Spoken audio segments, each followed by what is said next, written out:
kawasanannya. Kalau nak join CB kan Koko boleh hadiah kereta. Okey, mana naik tak apa. Zai nak tanya CB kan ni, kok boleh hadiah kereta.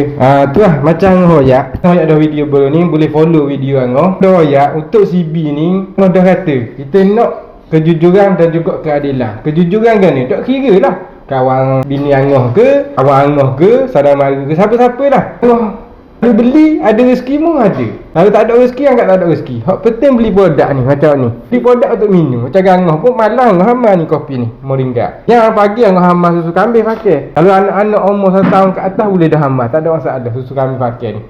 Jadi kita nak ayat kejujuran dan keadilan. Bila kejujuran ni Angah tak kira siapa-siapa, beli dalam shop Angah. Wajib dalam shop Angah saja. Sah pembelian dalam shop Angah sahaja. Sebab Angah terang dah video berber ni. Boleh tengok kan ni. Yang duduk keadilan kan ni, Angah akan cabut dalam live. Sebab Angah nak yang benda ni ada. Siapa-siapa boleh Angah tak tahu. Jadi Angah akan cabut, ada Angah tunjuk video itu kan. Kalau box putih, kita akan cabut, Angah boleh tengok. Siapa pemenang rezeki ada lah. Jadilah. Baik, tak kira siapa-siapa deh. Rezeki ada, anggaplah gitu. Baik, kalau tu tekan ambil kuning sekarang, tekan stok masih ada. Baik, jangan lambat, jangan lambat. Angah takut habis. Baik dah.